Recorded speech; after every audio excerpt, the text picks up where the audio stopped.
For months, this children's COVID ward at Sheba Hospital in central Israel sat empty. Now it's reopened, and nurses are suiting up again, as health experts estimate that COVID cases in children will soon surge to tens of thousands per day.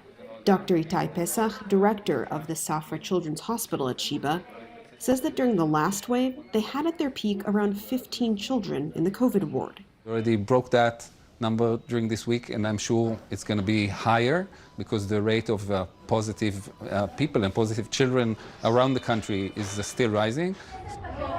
But something is different about this wave. Most of the kids in the COVID ward weren't admitted because of COVID. We found them to be positive while we were treating them for other illnesses. So the COVID actually complicates a little bit the conditions. We have to care for them, but otherwise it poses no significant medical risk for them. Dr. Pesach is especially worried about the long-term ramifications of so many positive cases.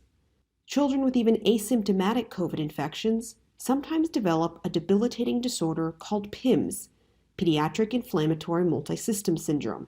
If Omicron does cause PIMS, the huge number of positive cases that we see would definitely bring a wave of PIMS later, and PIMS is a significant disorder. We know that the vaccine protects from PIMS in a very good way. So going back to the vaccine, if most of the kids were vaccinated, we wouldn't have to worry about what's going to happen in a month now. But less than 15% of Israeli children aged 5 to 11 are vaccinated. As health officials try to get more life-saving shots into arms, the education system is soldiering on. Here in Israel, we are absolutely sure that open schools are the best option, even under most difficult circumstances. And our policy is very clear: to keep schools open under any circumstances. At the Gratz Elementary School in Tel Aviv, open windows for ventilation, masks, and a new kind of homework.